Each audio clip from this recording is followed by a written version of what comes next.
Experiencia Dochet, la experiencia enseña. Nos encontramos en el Paraninfo Universitario de la Universidad San Francisco Javier de Chuquisaca. Hoy con nosotros una persona muy querida de la casa prácticamente. Damos la bienvenida a un profesor desde hace muchos años en los programas de maestría, al profesor Jenner Villarreal Castro. Bienvenido a Bazooka, profesor. Muchas gracias, doctor, y la gracia también a la Sociedad Científica por la invitación de estar en esta charla tan importante. Doctor, iniciamos esta entrevista siempre agradeciendo su amabilidad. Tenemos una curiosidad. ¿Qué le lleva a alcanzar este grado de doctor? ¿Por qué no quedarse en el grado inicial de licenciado en Ingeniería Civil y realizar una carrera, podríamos decir, estándar? Bueno, en primer lugar, le voy a relatar un poco de la vida, la cual yo he tenido, ¿no? Yo provengo de un hogar bastante humilde, un hogar donde mis padres han tenido una formación muy pequeña. Mi padre solamente fue 5 años al colegio, mi madre un solo año, y me educaron bajo ciertos principios y con muchos valores. Cuando llegué ya a terminar el colegio, gracias a Dios terminé ocupando el primer puesto en la educación secundaria en el Perú, en un colegio muy prestigioso en la ciudad de Trujillo, y es ahí donde me atrevo pues a postular a las becas, ¿no? Y postulo a las becas y gano la beca para la Unión Soviética en esos años. Es ahí donde yo viajo a la edad de 17 años, estudio la carrera, la maestría, y después retorno al Perú a trabajar. El trabajar 10 años en el Perú me lleva a entender que mi país en esa época, en primer lugar, no tenía bibliografía especializada dentro de la ingeniería civil. Me refiero, por ejemplo, a un curso de resistencia y materiales que yo tenía a mi cargo. Se llevaba con libros como el de Hibbeler, ¿no? Y otros autores, y yo decía, pero estos libros tienen una tendencia un poco más a la aplicación a la ingeniería mecánica y no a la ingeniería civil, a la parte estructural, opuesto a lo que yo había sido formado. Entonces, donde yo fui formado, en la Universidad de Ingeniería Civil de Kiev, allí teníamos nosotros libros de teoría, de problemas resueltos, de prácticas y exámenes, en fin, muchos libros teníamos, y todos ellos eran orientados a la carrera de Ingeniería Civil en la parte estructural. Entonces dije, bueno, es una labor titánica la que uno tiene que hacer en la vida, pero alguien tiene que iniciarlo. Ya habían esfuerzos de peruanos en nuestro país que habían hecho ya algunos libros, algunos intentos muy buenos y muy positivos, y dije, la única forma para poder escribir como yo sabía y había sido formado es obteniendo un grado mucho más alto, porque en Rusia, para que uno escriba un libro tiene que tener el grado de doctor, si no, no se admite que un profesor con una licenciatura puede escribir un libro, ¿no? Y lógicamente que tiene que ser revisado por pares científicos como tal. Y es ahí donde mi vocación de servicio al país, a la educación, como ya estaba en la docencia universitaria 10 años, es que me atrevo una vez más a postular a las becas, y postulo una de las becas para el doctorado en Ingeniería Estructural. Y viajo a Rusia, ¿no? Viajo a Rusia, a Moscú, a hacer el doctorado.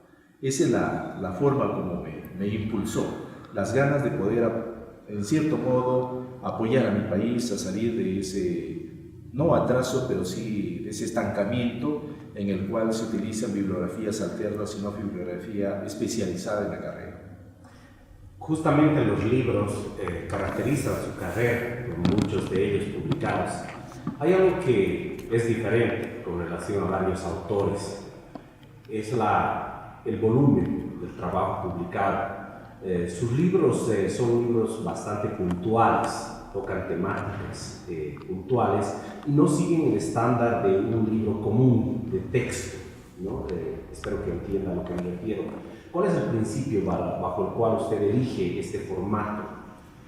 Mire, los libros muy voluminosos, en muchos de los casos la gente se pierde en la teoría y no llega a aplicarlo directamente a la carrera, ¿no? O viceversa, se hace una teoría muy sucinta y se va por la parte de una aplicación muy grande, ¿no?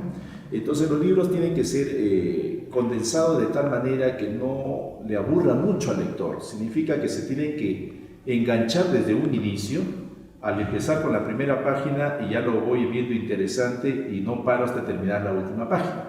Pero el terminar en la última página, si son 700, 600 páginas, me va a llevar de repente media vida para poder leerlo porque tengo otras actividades que hacer. Sin embargo, libros donde vamos directamente al ADN, se podría decir, del problema, es ahí donde uno tiene que enfocarlo. Una teoría bastante rigurosa, científicamente hablando, una aplicación directa a lo que uno tiene que hacer y llevarlo pues a una inspiración o a una fuente donde uno podría ampliar también todo esto, ¿no? Entonces, los libros que escribo, en cierto modo, les permiten a los estudiantes entender claramente el tema que va a estudiar, en primer lugar, y en segundo lugar, a poder profundizar. Es por eso que escribo libros de teoría y problemas y otros libros de netamente exámenes resueltos, ¿no? Entonces, es una continuación, se podría decir, pero que le engancha al estudiante automáticamente. Los libros usted los pone a disposición de los estudiantes de manera gratuita en un blog que usted tiene, pero al mismo tiempo he sido testigo que los mismos libros que están en versiones digitales, usted aún los vende y los estudiantes los compran. ¿Cuál es ese fenómeno? ¿A qué cree que se debe que los estudiantes quieran comprar algo que está gratis en la red? Soy una de las personas, no soy el único, son muchas las personas que hacen casi lo mismo. Los libros que yo tengo y que he escrito, la venta sale a costo de impresión. Significa que sale mucho más cómodo que una fotocopia en cualquier otro lugar, ¿no? De repente será eso lo que los lleva a los jóvenes a poder adquirir los libros.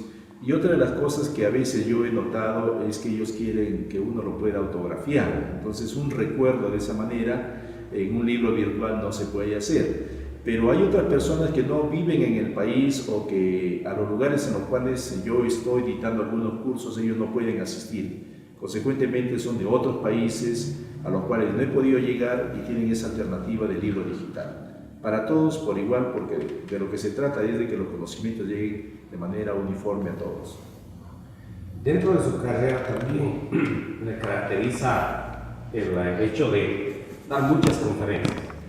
Hemos visto en muchos países y principalmente en el Perú, las conferencias en la mayoría de los casos no dan un rédito económico y si lo dan no compensa el tiempo que uno lleva trasladándose, preparando el material para la conferencia.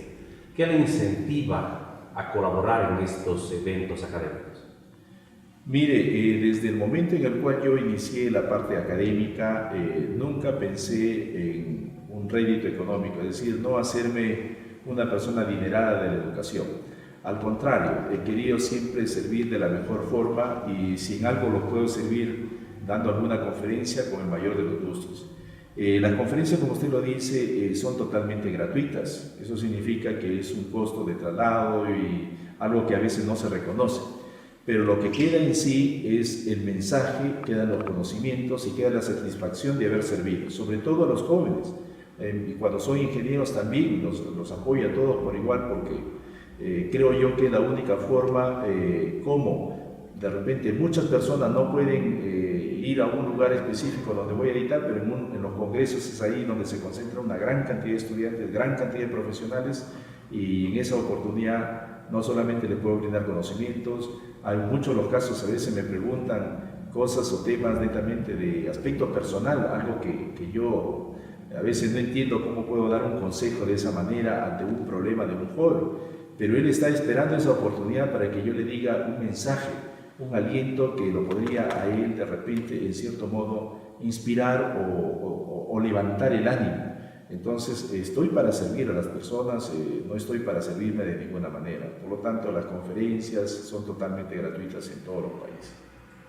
Dentro de la labor que realiza en tantos países, dictando clases, no solamente en Sudamérica, sino también en Centroamérica, ¿cómo lidia usted con las diferentes normativas? Me explico.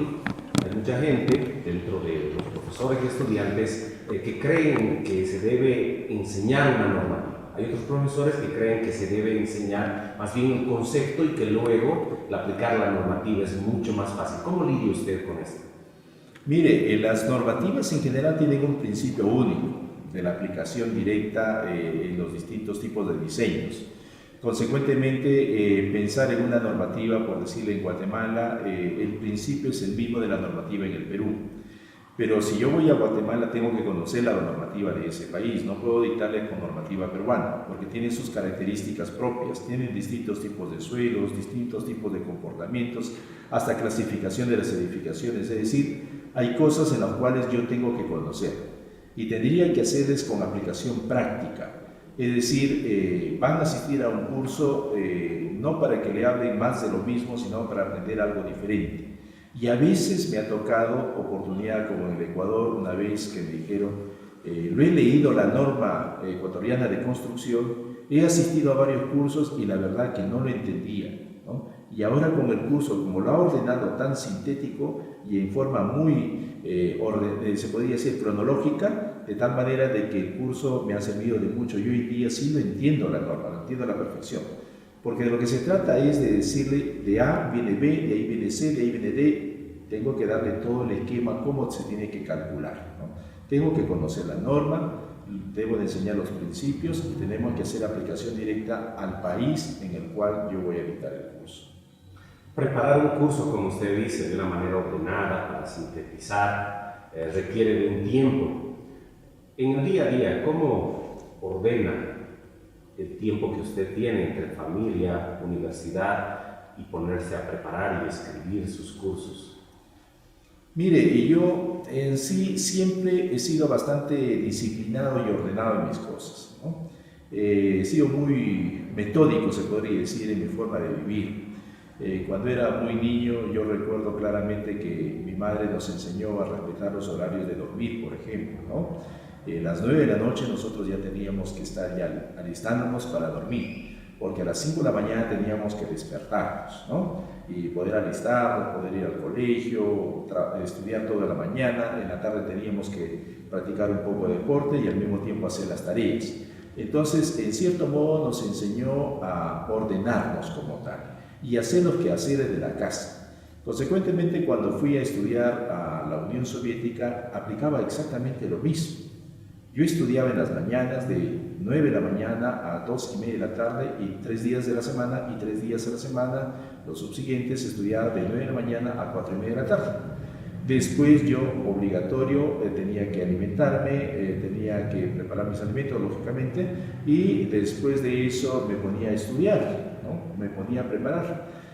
Y finalmente, de las 7 de la noche a las 9 de la noche tenía lo que eran las clases de científico joven, como se llama allá, unas clases especializadas para la gente que tiene un cierto talento. Eso del orden y la disciplina me ha llevado hasta hoy en día. Hoy en día, a pesar de tener la familia, me organizo bien en los tiempos. Por decir, yo trabajo desde el mes de marzo hasta el 10 de diciembre y desde ahí ya me desconecto de las labores académicas y me permite durante 2 meses y medio aproximadamente elaborar exámenes, trabajos para el año que viene, ¿no? Entonces, trabajo a futuro, no trabajo en el día a día, trabajo a futuro.